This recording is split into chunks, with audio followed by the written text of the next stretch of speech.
오늘 중독으로부터의 자유란 제목으로 하나님 말씀을 전하도록 하겠습니다. 오늘날 이 시대는요, 감각의 시대예요. 느낌을 따라 살아가는 시대가 되었어요. 느끼는 대로, 마음 가는 대로 살면 된다라고 사람들은 주장을 하고 그렇게 살아가죠. 이런 감각의 시대는요, 무언가를 느끼는 걸 좋아해요, 사람들이. 그런데 느낌이 강하다라고 하는 것은요, 반대로는 생각을 하지 않는다는 거예요. 조금만 생각하면 무엇이 옳은 것인지 잘못된 것인지 결론이 날 텐데 생각하지 않고 느끼는 대로 가는 시대가 되어져 버렸어요. 그래서 감각이 이끄는 대로 가다가 결국은 망하는 사람들이 많습니다. 그래서 감각적인 시대에는 느낌을 너무 강하게 추구하기 때문에 그런 일들이 일어나거든요. 이런 감각의 시대의 특징이 있어요. 첫째는 뭐냐면 기다릴 줄을 모른다는 거예요. 사람들이 잘 기다릴 줄 모르죠. 늘 빨리빨리 하고 급하고 참지를 못하는 그런 특징이 있어요. 예전에는 이렇지 않았던 것 같아요.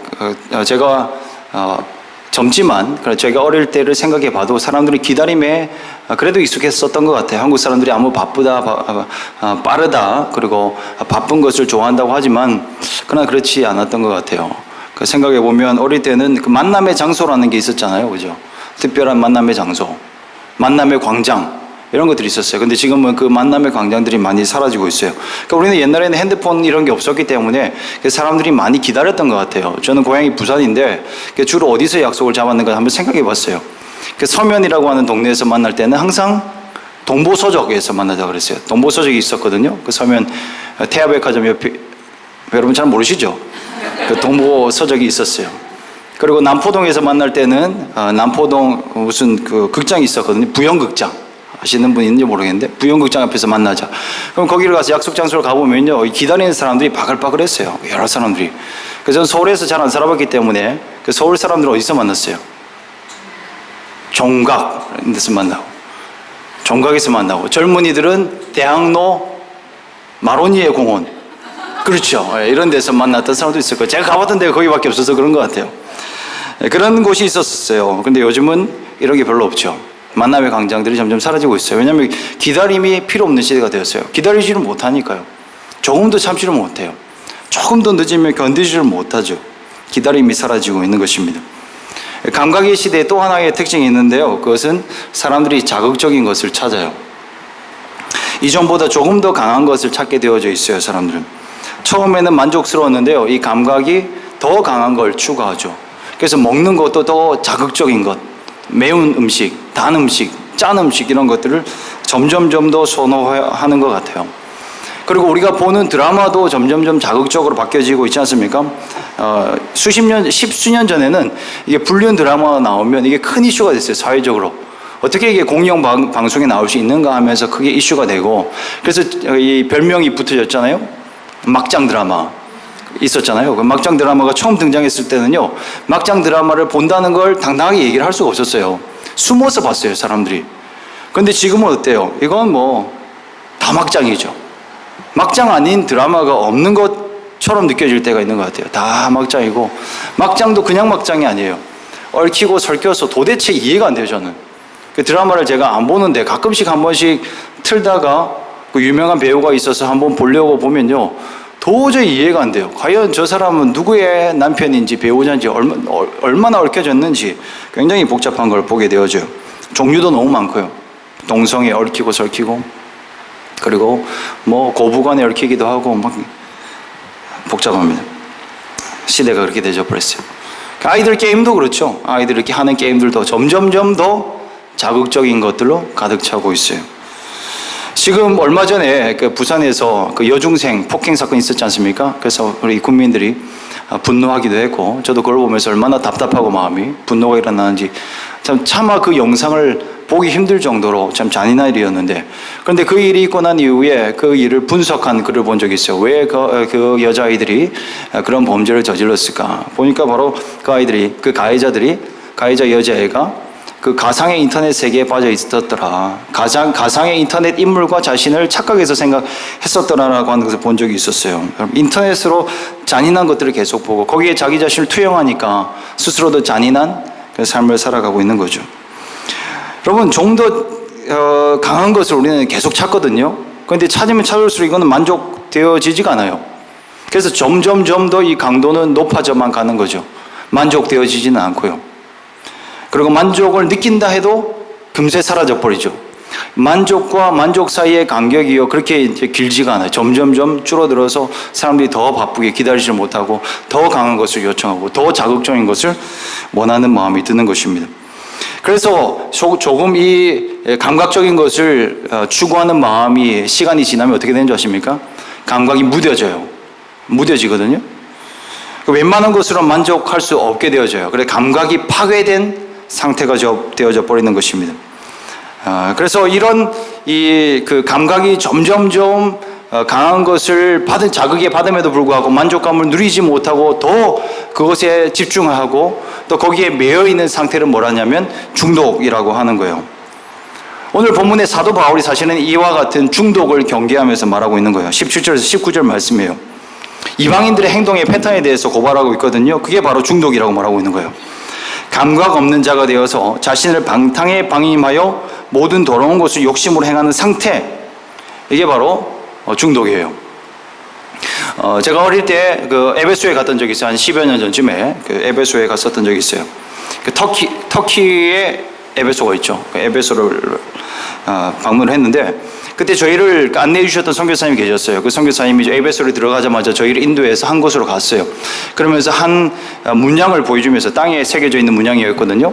그걸 보여주면서 저희한테 한번 무슨 뜻인지 해석해 보라라고 요구를 한 적이 있었어요. 그걸 보면서 과연 뭘까? 아무도 답을 하지 못하고 있었는데 어떤 그림이었냐면 여자처럼 보이는 그 그림이 하나 그려져 있고 그리고 화살표가 그려져 있었어요. 근데 이 선교사님이 뭐라고 우리에게 알려주시냐면 이건 그때 당시로 오늘날 우리가 보는 성인 잡지와 같은 그런 문양이다라고 얘기해 주는 거예요.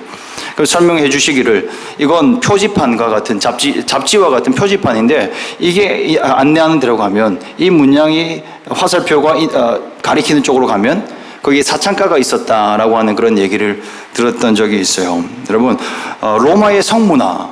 어제도 제가 TV를 틀었는데 밤늦게 TV를 틀었는데 뭐가 나오냐면 그 로마의 어떤 로마의 폼페이의 멸망에 대해서 나오는 것을 봤어요. 거기 연치 않게 제가 설교를 준비하는데 그런 그 내용을 봤는데 그런 그 역사를 통해서 우리가 고고 학자들을 통해서 알 수 있는 게 뭐예요?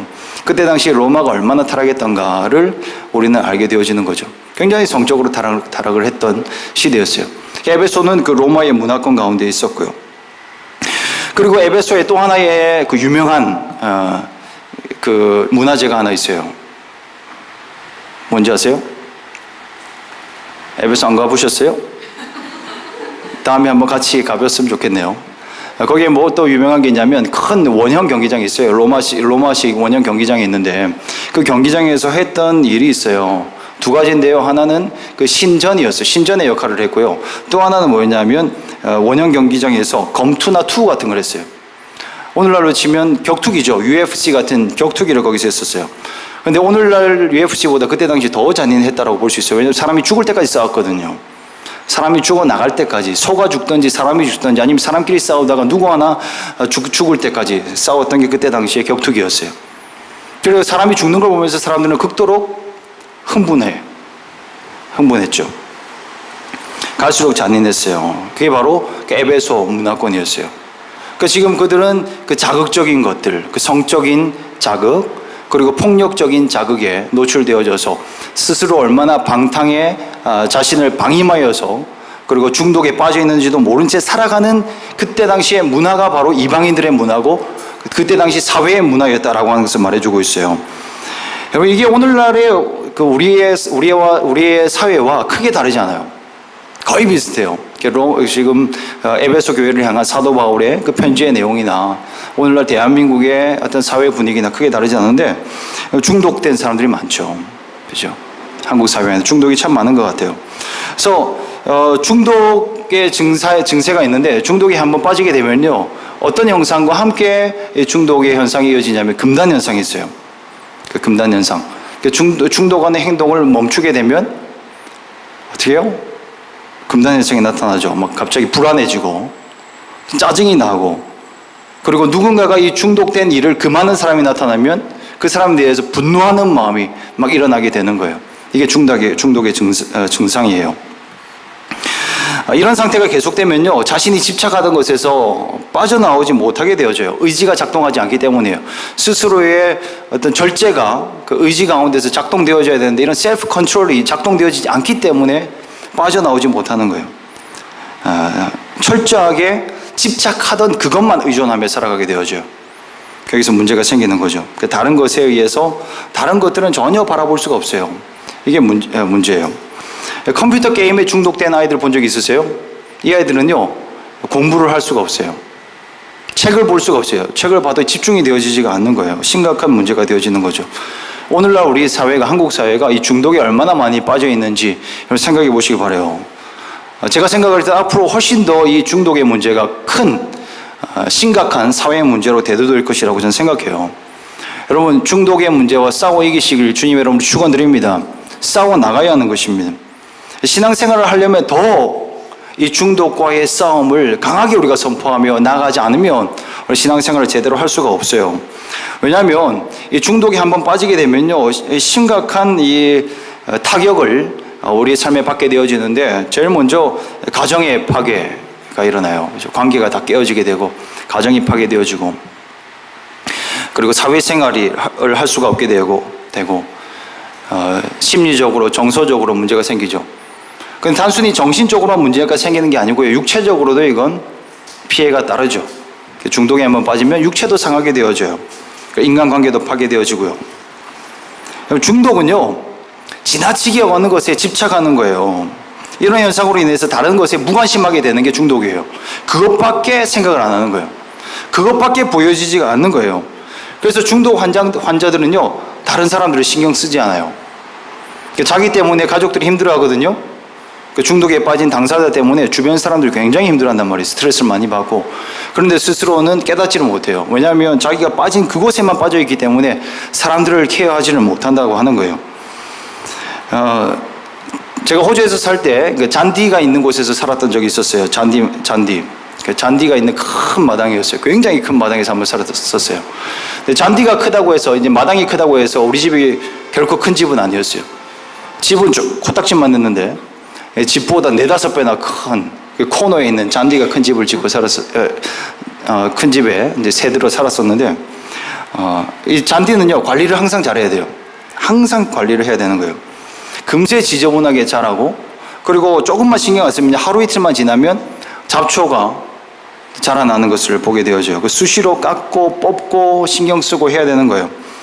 그리고 이렇게 그 동네들의 분위기를 뭘 보고 파악할 수 있냐면 잔디 상태를 보고 파악할 수 있어요. 여러분 또 나중에 혹시 이민 갈 일이 있으면 책에 들으시기 바라요. 어느 동네가 좋은 동네냐? 잔디 상태가 깔끔하면 대체적으로 그 동네는 좋은 동네고 사람들의 마음이 질서가 정연한, 질서가 잡혀있는 상태로 볼 수 있어요. 거의 대부분 그래요. 좀 이런 걸로 판단하기는 그렇지만 제가 다녀보니까 그렇더라고요. 잘 사는 동네 가면요, 반듯반듯해요. 각도 잡혀있고 얼마나 뽀송뽀송하게 잘 자라있는지 몰라요. 늘 사람들이 나와서 그거 깎고 다듬고 자기 쉬는 시간도 없는 것 같아요. 토요일 되면 다 그거 다듬고 있거든요. 그런데 안타깝게도 조금 경제적으로 힘든 그런 지역을 가면 많이 지저분해요. 그 이유가 뭘까 한번 생각해 봤거든요. 그 이유가 뭘까 생각하는 와중에 또 하나님께서 은혜를 주셔서 또 뉴스를 제가 보게 되어졌는데, 그 뉴스가 그런 것들을 분석해 넣었더라고요. 못 사는 동네일수록, 수입이 적은 적은 사람들이 사는 동네일수록 그 동네 카지노가 굉장히 수입이 높다라고 하는 사실이에요. 이게 반비례예요. 돈이 많으면 카지노가 잘 될 것 같은데 아니에요. 반대예요. 돈이 없는 곳에 오히려 카지노가, 도박 중독에 빠진 사람들 훨씬 더 많다는 거예요. 그래서 무질서한 삶을 살아가는데, 그럼 도박에 빠지니까 어떻습니까? 관리가 안 되는 거죠. 그 중독에 빠진 사람들은 자기 관리가 되어지지 않아요. 자기 스스로도 관리가 되어지지 않고, 집안도 관리가 되어지지 않고, 주변 사람의 인간관계도 관리가 되어지지 않은 채 스스로 서서히 망하는 상태로, 결국은 피폐한 상태로 가게 되어진다고 하는 거예요. 무서운 거예요. 중독은 너무너무 무서운 거예요. 점점 우리를 멸망으로 가게 하는 게 바로 중독이에요. 신자들에게 있어서 중독이 참 위험한 이유는요, 우리의 영적인 생활에 심각한 타격을 때문이에요. 오늘 본문에 감각 없는 자가 되어라라고 나오죠.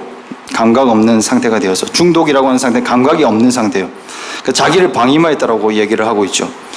중독된 사람에 있어서 일어나는 그 현상은요, 영적인 집중력이 사라진다라고 하는 거예요. 대상이 완전 달라져요. 믿음이 있었던 것 같은 사람도 중독에 한번 빠지게 되면 이 중독의 대상이 빠지기 때문에 신앙생활을 전혀 할 수 없는 곳으로 가게 되어져요. 우리 주님도 분명히 이 땅 가운데 오셔서 말씀하셨어요. 돈과 하나님을 동시에 섬길 수 없다라고 그렇게 얘기를 했습니다. 그런 것처럼 우리는 하나님께 향기로운 제물이 되든지 오늘 큐티 본문 말씀처럼 아니면 어둠의 세력에 중독의 제물이 되든지 둘 중에 하나에 사로잡혀 있게 되어 있다라고 하는 것입니다. 그래서 중독이 심해지면요, 사람이 어떻습니까? 멍해져요. 그죠? 초점이 없고 집중력이 없고 멍해지기 시작해요. 알코올 중독자를 본 적 있어요? 한결같이 그들의 눈은 초점이 없어요. 흐리멍텅하죠. 그런데 총기를 찾을 때가 있어요. 언제냐면 술을 먹을 때, 그죠? 술이 잠깐 들어가면 잠깐 총명해져요. 그래서 그 총기를 찾기 위해서 계속 술을 먹게 되어지고 대부분의 상태는 그냥 그 어둠의 지배를 받고 있는 총기 없는 상태로 살아가게 되는 거예요. 중독의 힘은 무서운 거예요. 그 힘에서 빠져나올 수가 없게 되어지는 거예요. 도박에 빠진 사람 한번 보십시오. 무섭게 집중력을 발휘하죠. 평소에 집중력이 없던 사람인데 도박에 빠진 사람들 보면요, 사흘 밤낮을 자지 않고 거기에 몰두하는 거예요. 사람이 어떻게 저렇게 에너지가 나올 수 있는가? 우리는 참 무시무시한데, 근데 그런 집중력이 그런 도박하는 사람에서, 도박 중독에 지금 빠져 있는 사람에서 우리는 볼 수 있어요. 자기도 알지 못한 채 그 자리로 가고 있는 거예요. 거기에 사로잡혀 있는 상태가 되어진 거죠. 여러분, 술이나 도박 그리고 마약 같은 것 외에도요, 수많은 중독들이 있어요. 권력을 추구하는 사람들은 권력에 중독되어진다고 그러죠. 그리고 돈에 집중하는 사람은 돈에 집중되어지고, 그죠? 늘 돈 생각만 하고 살아가는 거잖아요. 자다가도 누군가가 돈 얘기를 하거나 그 꿈속에 돈이 나오면 벌떡 일어나서 그것만 생각하고. 요즘은 음식 중독도 있는 것 같아요. 특별한 음식만 계속 집착을 한다든지, 또 음식을 더 좋은 음식을 먹는 걸 지나치게 찾아 헤매는 그런 중독들도 있는 것 같아요. 파괴적인 중독도 있지만 비교적 덜 파괴적인 중독들도 분명히 있습니다. 개인적으로 한번 저 생각해 봤어요. 그럼 나는 과연 어떤 것에 중독되었을까 한번 생각해 보니까 저도 뭐 완전히 중독까지는 아닌데 약간의 위험한 상태들이 있더라고요. 보니까 커피들을 제가 워낙 좋아해서 하루에 한 2잔 정도는 마시는데, 이걸 안 마시면 금단 현상 같은 게 조금씩 있어요. 좀 먹어야지 총기가 지금 돌아오는 것 같고, 그래서 이게 가끔씩은 내가 절제를 한번 해봐야 되겠다 이런 생각들도 하고 있긴 있지만, 그러나 완전히 중독은 아니에요. 또 뭐 휴대폰, SNS 이런 것들도 조금 내가 좀 지나치게 보고 있구나라고 하는 걸 스스로 느낄 때도 있는 것 같아요. 여러분은 크게 다르지 않죠? 몇 가지 떠오르는 게 계시죠? 자매분들은 쇼핑에 또 집착하시는 분들, 중독되시는 분도 계시고, 또 젊은 남자들 같은 경우에는 성에 또 빠져서 중독되시는 분도 분명히 있습니다. 하지만 모두 속도는 달라도 조금씩 우리의 영혼을 젖먹고 있는 치명적인 독소가 된다라고 하는 사실을 여러분이 깨달으시길 주님의 이름으로 축원드립니다. 그래서 중독과의 전쟁에서 우리는 승리해야 되는 것입니다. 그러면 이 중독이 어디서부터 오는 것이냐를 생각해 보면요, 바로 애정결핍에서 중독은 오는 거예요. 만족감이 없을 때, 내면에 공허함이 있을 때 이 공허함을 달래기 위해서 사람들은 중독될 거리들을 찾는 거예요. 애정결핍에서 비롯되죠. 욕구, 불만. 17절 말씀 뒷부분에 보면요, 그 마음에 허망한 것으로 행한 같이 행하지 말아라 라고 얘기했어요. 허망한 것이 마음에 있다라고 하는 거예요. 마음에 빈 공간이 있는 거예요. 여러분, 하나님으로부터 체험받아야만 반드시 만족감을 얻는 그 부분이 사람에게는 있는데, 이것을 하나님으로부터 채우지 않으니까 어떻습니까? 우리는 다른 것을 찾아 헤매는 거예요. 남편에게서, 자녀에게서, 그런 아내에게서 충분한 사랑을 받으면 좋은데 대부분 그렇게 받지 못하고, 또 받는다 해도 이것이 영혼의 만족감으로 채워지지 않기 때문에 다른 것을 찾아 헤매는 것입니다. 그래서 어떤 사람들은 이 소비주의 시대에 소비를 또 조장하는 이런 분위기를 또 그 매스미디어를 보게 되어지면 거기를 따라서 내가 또 더 많은 것을 사고 또 물건을 얻으면 내가 이 마음의 공허함이 채워지지 않을까 생각하고 다 그런 식으로 중독이 찾아오게 되어지는 거죠. 잠깐은 그런 행동을 통해서 우리의 마음의 충족감을 얻을 수 있거든요. 그래서 이 말초신경이라고 하죠. 이 가벼운 그 자극들로 인해서 우리의 마음 깊숙한 그 공허함을 채우려고 하는 노력들을 끊임없이 사람들은 해나가고 있는 것입니다. 여러분도 그런 경우가 있지 않은지 한번 생각해 보세요.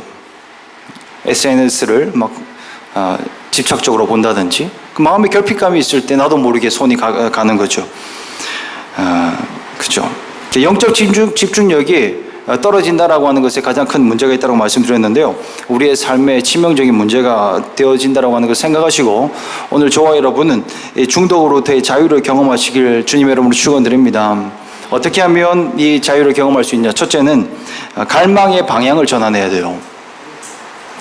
22절에 보면 중독으로부터 자유를 주는 바울의 권면이 나옵니다. 유혹의 욕심을 따라 썩어져 가는 구습을 따르는 옛사람을 벗어버리러 하는 말이 나오죠. 좀 말이 어려운 말이 반복되어져서 좀 헷갈릴 수도 있는데 영어로 한번 봅시다. 영어로 보면 더 쉬울 수도 있어요. 뭐라고 나오냐면 Put off your old self라고 나오거든요.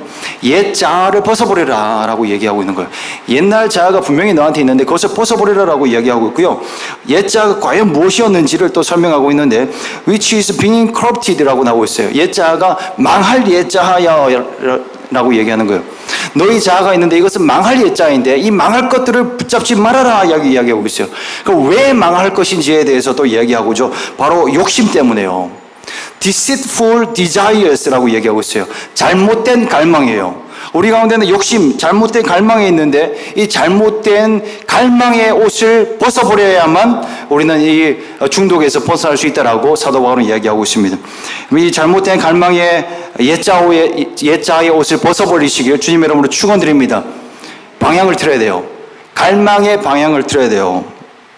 우리의 몸과 영혼을 망치는 갈망인지 지금 내가 지금 추구하고 있는 갈망이 아니면 내 영혼의 갈망인지를 우리는 분석할 수 있어야 된다고 하는 거예요. 인간은 갈망하는 존재거든요. 하나님을 갈망하는 존재. 하나님으로 체험받지 않으면 결코 채울 수 없는 우리의 마음이 있는데 우리 다른 것을 향한 엉뚱한 곳으로 갈망하고 있다고 하는 거예요. 이게 중독에 빠지는 첫 번째 단계예요.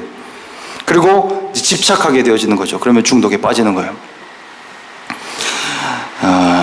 여러분 어떤 것을 갈망하느냐에 따라서 우리의 인생은 달라지게 되어 있습니다. 여러분 우리가 잘못된 욕심을 따라서 잘못된 것을 갈망하면요 잘못된 길로 가게 되어져 있어요. 그래서 현대인들이 잘못된 중독의 길로 가고 있는 거예요. 그러나 우리가 영적인 것을 갈구하고 우리 하나님을 갈망하며 살아가면요 우리의 영혼이 풍족함으로 얻게 되는 귀한 길로 가게 될 줄로 믿습니다. 신앙생활의 핵심은 영적 갈망이에요. 갈망이 있느냐 없느냐를 여러분 돌아보시기 바랍니다. 영적 갈망함. 하나님을 갈망하고 있는가 과연 나는? 과연 나는 영혼을 향한 어떤 갈증, 영원한 하나님으로부터 오는 그 만족감을 갈구하고 있는지를 돌아봐야 됩니다. 영적 갈망함이 있는 사람들은요 희망이 있는 사람들이에요. 영적 갈망함이 있는 사람들은 신앙생활에 있어서 가장 성장의 가도를 달리는 사람들이에요. 우리가 밥을 먹고 싶은 마음이 있는 사람이 건강한 사람이잖아요. 아프면 식욕이 떨어지죠. 그렇죠? 아프면 먹고 싶지가 않아요. 그리고 식욕이 떨어지면요 병듭니다. 더 상태는 악화되어져요. 그리고 병들면 어떻게 죽게 되어지는 거예요. 아무것도 안 먹으면 결국은 죽게 되어져요. 아무리 좋은 음식을 차려 놓아도 입맛이 없으면요 이 사람은 먹지 않게 되어지고 그러면 힘은 없게 되어지고 결국은 죽음을 향해서 가는 거예요. 최고로 좋은 반찬은 배고픔인 것입니다. 건강한 사람의 특징은요 입맛이 있다는 거예요. 뭘 먹어도 맛있는 거예요. 오늘 우리 목사님하고 또 이은정 권사님하고 그 예배 전에 저녁을 같이 먹게 되었는데 뭘 먹었냐면 라면 끓여 먹었거든요.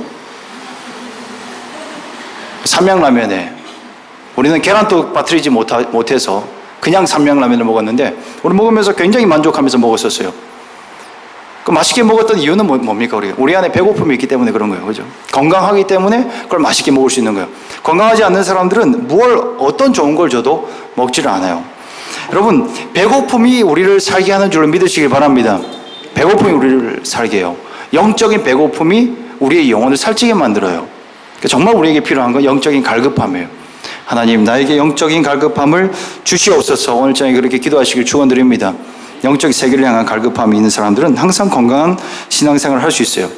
오늘 수요 기도에 참석한 여러분의 마음 가운데 열정인 갈망이 있기 때문에 참석했는 줄로 믿습니다. 만약에 없이 참석했더라도 생기시길 주님 여러분 축원드립니다. 이게 살아나기 때문이에요. 우리 교회는 영적인 이 식욕이 좀 많은 그런 교회라고 저는 생각을 합니다. 그래서 목사들이 바쁘죠. 그죠? 오늘도 저도 바쁘게 말씀 준비하고 또 내일 바이블 키도 준비하고 했는데 생각해 보니까 엄청 많더라고요. 제가 우리 교회에 부임하기 전에 우리 존경하는 박 목사님께서 동탄동성교회를 개척하시고 나서 얼마 되지 않아서 통화를 한번 했던 적이 있어요. 호주에서 제가 전화를 걸어서 통화를 했거든요. 어떻게 지내냐고 물어보니까 바빠 죽겠대요. 뭐 하시느라 그래 바쁘냐고. 개척교회 뭐 할 게 그렇게 많냐고. 그러니까 새벽 기도도 해야 되고 수요 기도해야 되고 또 셀 리더 모임도 인도해야 되고. 그 얘기를 듣자마자 새벽 기도를 벌써 시작하셨어요. 제가 물어봤어요. 그거 왜 하셨냐 그런 질문을 막 하고 싶더라고요. 안 했으면 좋겠는데 왜 하셨냐. 저는 개인적으로 그렇게 생각하거든요. 이건 개인적인 저의 의견이에요. 개척교회에 부목사가 없는 상태에서 담임 목사 혼자서 다 해나가는 건 어리석은 일이라고 저는 생각을 하는데, 근데 그 어리석은 일을 목사님이 하셨더라고요. 그래서 참 안타깝게 제가 물어봤죠. 왜 하셨냐고. 그러니까 모 자매가 우리 교회 새벽 기도 하지 않냐라고 물어봐서 했었다라고 하는 얘기를 들었어요. 영적인 굶주림이 있었던 거예요. 그죠? 그 모 자매에게는 영적인 굶주림이 있었어요.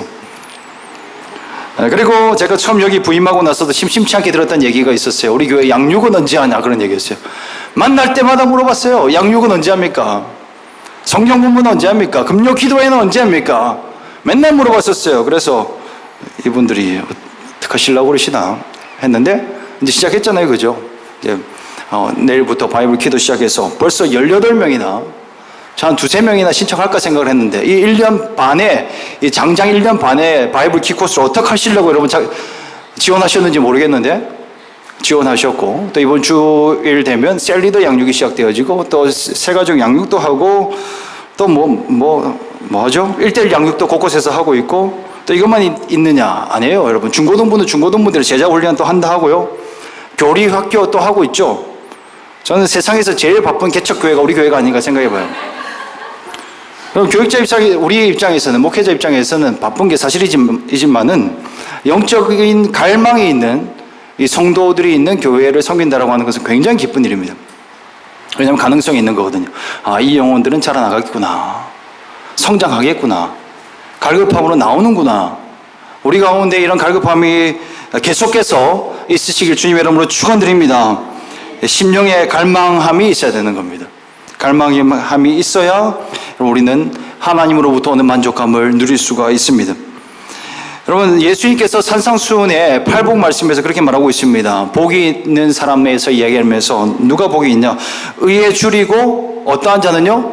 목마른 자는, 갈급함이 있는 자는 복이 있다라고 얘기를 하고 있어요. 갈급한 심령이 있는 사람들은요, 배부를 것임이라고 얘기를 하고 있어요. 여러분, 배고픔이 있는 자들이 배부름을 누리게 될 줄로 믿습니다. 은혜를 가장 많이 받는 사람이 누군지 아세요? 갈급한 심령으로 나온 사람들이에요. 정말 내가 은혜 받기를 원합니다. 나에게 한 말씀이라도 더 해주십시오. 주님, 나에게 주실 그 은혜의 말씀 내가 하나도 놓치지 않고 다 받기를 원합니다. 그렇게 입을 벌리고 나온 여러분들에게 하나님으로부터 오는 그런 만족감이 채워지시길 주님의 이름으로 축원드립니다. 분명히 채워지게 되어져 있습니다. 그럼 몽골팀이 우리 무사히 다녀왔잖아요. 그리고 몽골 가서 했던 그 사역 중에서 가장 큰 사역 중에 하나에는 이제 거린들을 만나서 원래 그들에게 선물도 하고 또 그들을 만나는 그런 사역들이었어요. 그래서 우리는 아이들과 그날 사역을 준비했어요. 그 전날 봉투에다가 선물을 담기도 하고 또 우리가 스티커도 사랑합니다 라고 하는 스티커도 붙이면서 정말 하나님 그들을 축복합니다 라고 하는 그런 마음을 담았죠. 그리고 우리는 그 다음날 아침이 되어서 조금 일찍 그 약속 장소에 갔습니다. 한 20분 정도 일찍 갔던 것 같아요. 가서 봤는데요, 거기에 거린들이, 노숙자들이 절반 넘게가 앉아 있는 것을 봤습니다.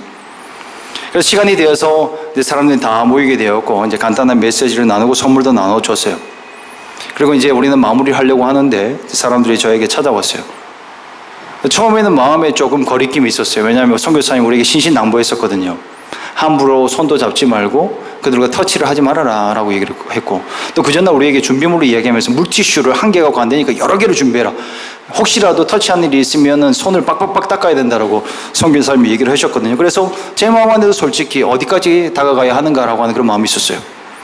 그런데 이제 마무리하고 가려고 하는데 사람들이 몰려왔어요. 1명, 2명 몰려왔고 11명이 저를 둘러쌌어요.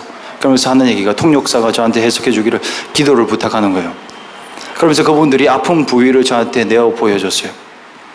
어떤 사람들은요, 대상포진이 걸렸는데 2, 3주 동안 치료하지를 못해서 이 살이 썩어져 가고 있는 그런 그 상태를 저에게 보여주기도 했고요. 우리한테 보여주기도 했고, 또 어떤 분들은 그 맨홀에서 자는데 그 난방 연료가 지나가는 그런 터널에서 자는가 봐요.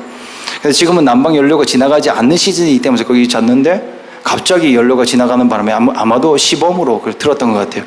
지나가는 바람에 어깨가 데어서 그 통증을 호소하는 어떤 자매님도 있었고요.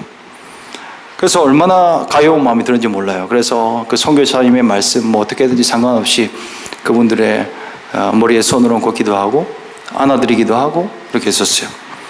근데 그렇게 기도하는 순간 이분들의 눈에서 눈물이 터져 나오고 아멘으로 화답하는 그 모습을 보면서 얼마나 감동이 되었는지 몰라요. 그래서 제 마음에 깨달음이 들었어요. 이 사람들 불쌍한 건 이 사람들이 아니구나 라고 생각이 들었어요. 과연 누가 불쌍할까? 하나님 입장에서 봤을 때 우리는 도와주려고 나왔는데 그 불쌍한 사람이라고 아이들한테 얘기를 해주고 이 사람들 도와주러 왔는데, 그런데 정말 불쌍한 사람들은 이 사람들이 아니구나. 적어도 이 사람들은 조만간 천국에 가서 하나님의 위로를 받겠구나 그런 생각이 들었어요. 물론 지금 육신이 아프죠. 병들었죠. 그래서 조만간 얼마 안 있으면 죽을 수도 있어요. 그러나 우리 하나님 앞에 섰을 때 이 사람들을 하나님께서 안아주실 거라고는 확신이 들었어요. 그런데 제 마음 안에 어떤 마음이 들었는지 아세요? 내가 불쌍한 사람이구나 라고 하는 마음이 들었어요. 한국에서 목회자로 살면서 괜찮은 척하고 영적인 갈망함도 제대로 없는 채 하나님 간절히 찾는지 언제는지 기억나지도 않은 채 그냥 멀쩡한 척 살아가고 있는 내 영혼의 상태가 정말 불쌍한 상태구나. 진짜 가난한 자는 나이구나. 하나님 앞에 이 사람과 내가 동시에 섰을 때 누굴 과연 하나님께서는 위로해 주시고 누굴 과연 칭찬해 주실까 생각해 봤을 때 아찔했습니다. 아찔했어요 정말. 그래서 그 마음을 가지고 우리가 그날 저녁에 우리 기도 제목을 하나님 앞에 올려드리면서 기도했을 때 하나님이 얼마나 큰 은혜를 주셨는지 몰라요. 그 순간 우리의 마음 안에 다 동일하게 갈급함이 있었어요. 주님 없으면 안 됩니다라고 하는 그런 간절한 마음이 있었어요.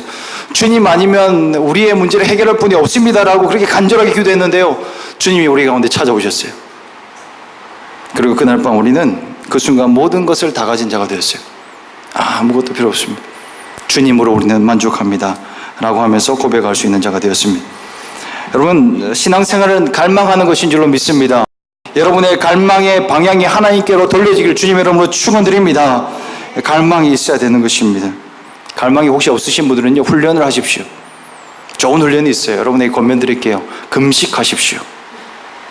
음식을 굶으면요, 우리의 육체가 좀 힘이 들면요, 하나님을 우리는 찾게 되어져요. 음식을 굶는 것뿐만 아니라 때로는 미디어 금식, 커피 금식이 우리 가운데 필요할 수 있을지도 몰라요. 무언가를 원하는 마음이 있을 때 내가 주님을 위해서 이것을 입으로 참습니다. 여러분, 중독의 상태가 뭐라고요? 절제가 되어지지 않는 상태예요.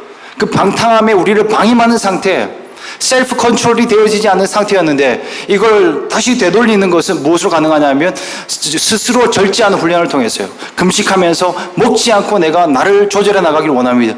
내 갈망을, 음식을 향한 갈망, 이 미디어를 향한 갈망, 커피를 향한 갈망을 하나님께로 내가 올려드리길 원합니다라고 하는 그런 훈련을 통해서 우리의 마음이 다시 한번 주님을 향한 갈망함으로 채워질 줄로 믿습니다. 갈망만큼 우리의 심령이 채워지게 되는 것입니다. 이것이 우리의 마음이 되어줘야 되는 거예요. 두 번째이지만 마지막입니다. 사도 바울은 어떻게 중독에서 벗어날 것을 권면해주고 있냐면, 거룩한 새 옷을 입고 살아갈 것에 대해서 권면해주고 있습니다. 에베소서는요, 교회에 대해서 설명해 주고 있어요. 교회는 뭐라고 얘기했냐면, 성도는 뭐라고 했냐면, 그리스도의 몸이라고 얘기해 주고 있어요.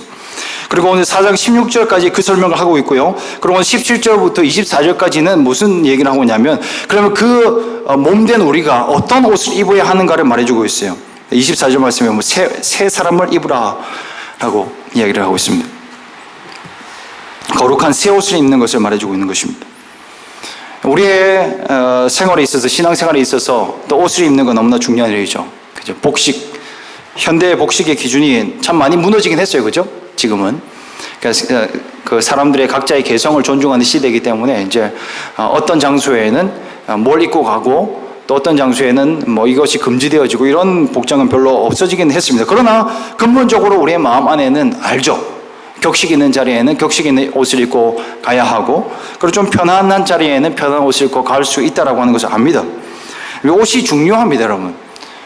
옷이 중요한 이유는요, 그 옷이 우리의 방향을 결정하기 때문에요. 오늘 오전에도 우리 목사님과 또 몇몇 분이 장례식을 갔는데, 장례식장에 갈 때는 어떻습니까? 검정색 옷을 입고 가는 거예요. 그걸로 애도의 마음을 표현하는 거죠. 그 장례식장을 가는데 핑크색 이브닝 드레스를 입고 가는 여자가 있으면 저 여자는 반드시 어떤 여자다? 미친 여자다. 정신없는 여자가 되는 거예요. 아무리 그 스포티한 힙합, 트레이닝 룩이 유행한다 하더라도 결혼식 갈 때는 어떻습니까? 하객 복장으로서 점잖은 복장을 입고 가는 게 마땅한 도리죠. 그걸로 축하의 마음을 표현하는 거예요. 축하와 기쁨의 마음을 표현하는 거죠. 한 번은 제가요, 저희가 그 저녁 식사 그 외출을 했던 적이 있어요. 어떤 기념일이 되어서 갔던 것 같은데, 성탄절이 가까웠던 저녁이었던 것 같아요.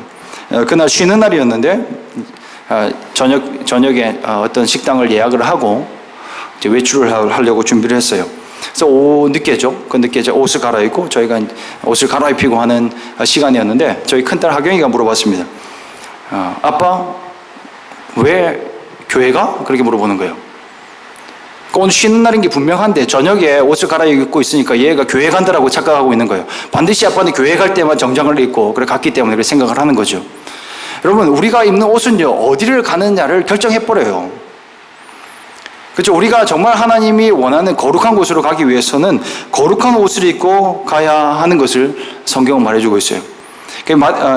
마태복음 22장 말씀에도 예수님은 그와 같은 예화를 들고 있어요. 그죠? 천국 잔치에 대해서 설명을 하면서, 천국 잔치에 왕이 파티를 베푸는데 거기에 옷을 뭐 설명을 여러분 다 안 해드려도 여러분 아시죠? 그죠?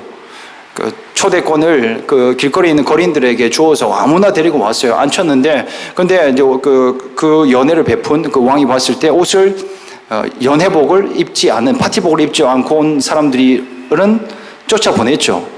옷 입는 게 너무나 중요합니다, 여러분. 어떤 옷이요? 우리 영혼의 옷인데 거룩한 옷을 우리는 입어야 될 줄로 믿습니다. 성경이 말하고 있는 거룩한 옷은 뭐냐면요, 우리의 말과 우리 행실이에요. 다른 게 아니에요. 거룩한 삶이 바로 우리의 옷이고 열매다라고 하는 것입니다. 많은 크리스천들이 신앙은 마음으로 하는 거라고 그렇게 얘기를 합니다. 그런데 우리의 행실과 마음은 따로 떨어져 있는 게 아닙니다. 우리의 말과 행동으로 살아가는 그것이 바로 우리의 마음을 드러내고 있는 것입니다. 골로새서 3장 12절 말씀에 보면 거룩한 옷을 입으라라고 하는 말이 또 나옵니다. 먼저 옷을 입으라라고 얘기를 하고 있습니다. 구원받았으면 구원받은 자처럼 살아가 보라라고 얘기를 하고 있습니다.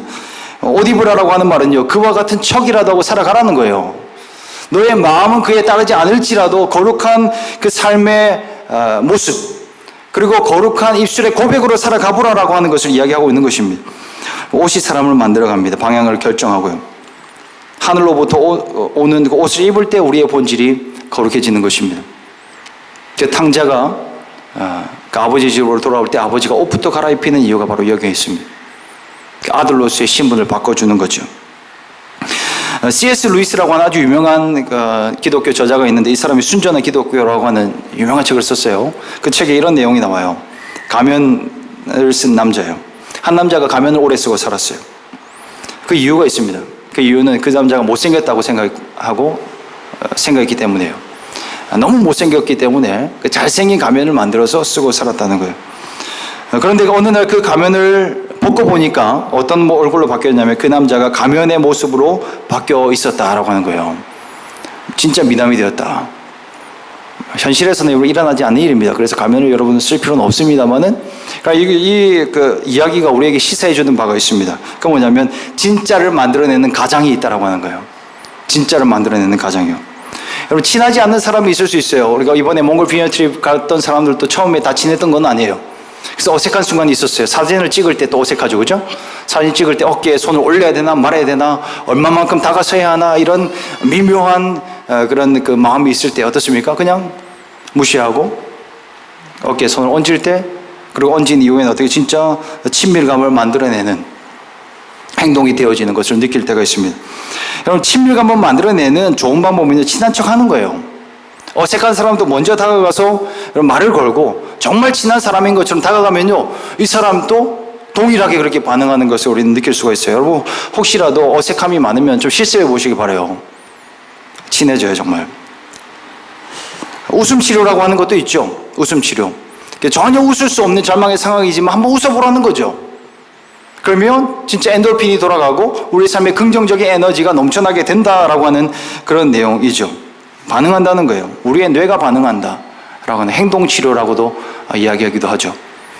여러분, 성경 오늘 우리에게 그 이야기를 하고 있습니다. 거룩한 옷을 입으라라고 이야기를 하는데, 여러분의 입술의 고백과 또 여러분의 행동이 바뀌어지시길 주님의 이름으로 축원드립니다. 이렇게 거룩한 옷을 입는 것입니다. 옛 옷을 벗어버리고 새로운 옷을 입으라라고 하는 것입니다.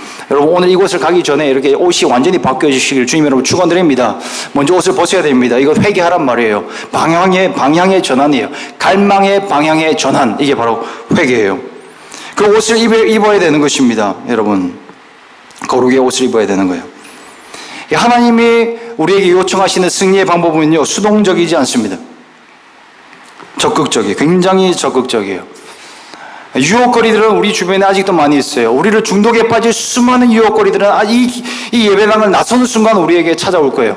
그러나 하나님은 뭐라고 얘기를 하냐면, 죄가 너를 원하나 너는 죄를 다스릴지니라 라고 이야기를 하고 있습니다. 여러분, 죄를 다스려야 하는 것입니다. 적극적으로 거룩의 옷을 입고 적극적으로 하나님의 말씀을 붙잡고 승리의 삶을 살아가시길 주님의 이름으로 축원드립니다.